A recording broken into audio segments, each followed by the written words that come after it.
It's early 2023, and me and my mate Thomas had just gone back from the Riverbend National Drag Race weekends. And after seeing so many classic, beautiful Aussie V8s, we had made a decision. It was time for us to try our luck at getting our hands on our own classic Aussie V8. But there was a problem. Just like every other apprentice, we had barely any money for the task, so we came up with a solution. To doomscroll Facebook Marketplace for however long it took till we found the cheapest Aussie V8 rear-wheel drive car for sale. Then early September, we found what we were looking for. We raced straight to the closest servo to pick up a car trailer and headed straight to the seller.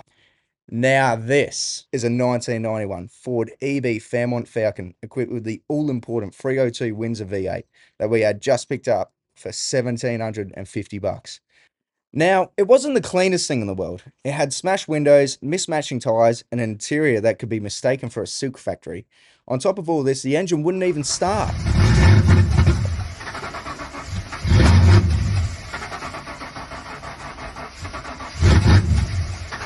But all that mattered to us is that it had a V8 and was classic enough. Over the next couple of hours, we had got to work sparring with spiders and stripping the interior back to nothing, removing the endless amounts of webs and grime built up over the years that the car had sat outside battling the elements. Around this time, we also managed to get the windscreen and the rear door glass replaced as well. Yes. After giving the interior a hefty scrub and pressure wash, we reinstalled the interior and got to replacing the dash, which surprisingly resembled something else quite Aussie and classic. After all the loose odds and ends were picked up, it's time to get to the important stuff, the engine. When we looked at the car, we noticed a few telltale signs of the reason our engine wouldn't just roar to life. A variety of weird electrical gremlins and an engine that spun over freely but just wouldn't fire up. Let's get back to basics for a second. An engine needs three basic things to start: air, fuel, and spark. And our old Windsor is no different from any modern engine. Had plenty of spark and air, but there was no fuel getting in the cylinders at all. We were missing one key element: a computer signal getting sent to our injectors. We turned our attention to our ECU. Since our EB is a Series 1, it has no immobilizer that's capable of cutting the injector pulse, so the ECU was the likely next culprit. And it seems our ECU got a little excited. An internal capacitor had failed and exploded all over the circuit board. So we picked up and installed an EB XR8 ECU in, and suddenly, it ran.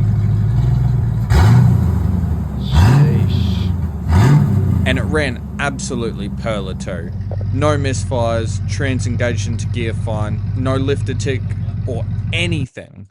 Now to the next task, to get an exhaust on it. Being as strapped for cash as we were, we picked up a dodgy home job of a stock exhaust with a mid-muffler delete. But I mean, if it works, it works. After some modifications to the flange, we got it fitted. May not have sounded the best, but at least the car actually had an exhaust on it.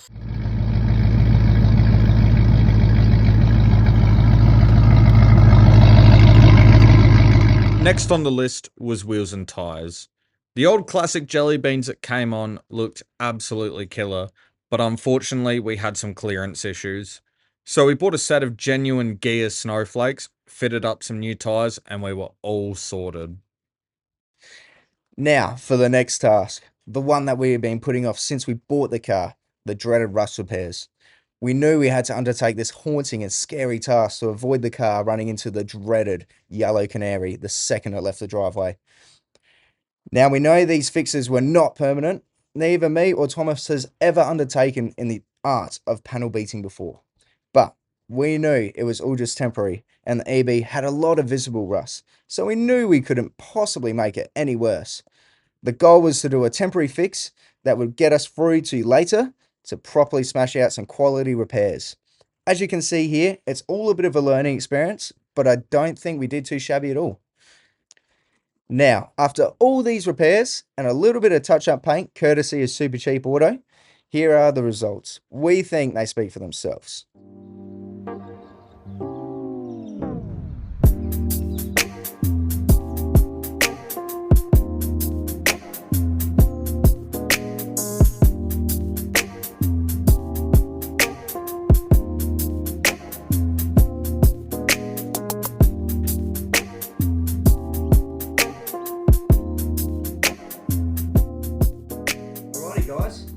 story of how and why we bought the Falcon and how we got it to a roadworthy state.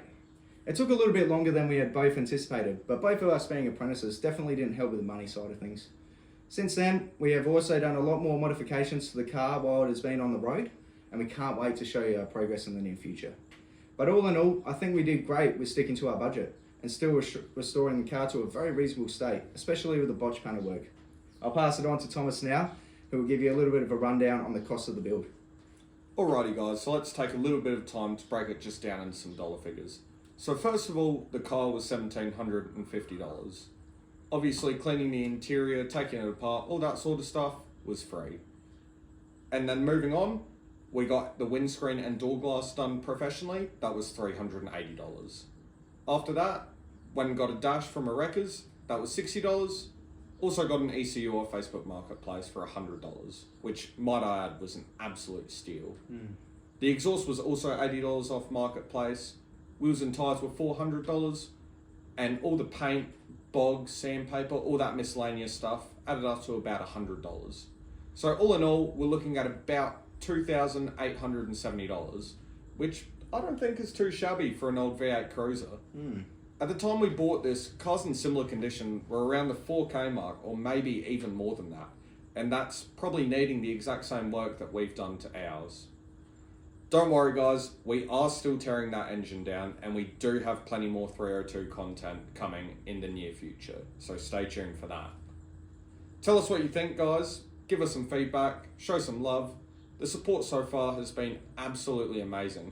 The fact we've already passed 100 subscribers is just mind-blowing, and we can't thank you all enough for that. Absolutely, you guys are legends. We've been Tandem Torque, and catch you for the next one.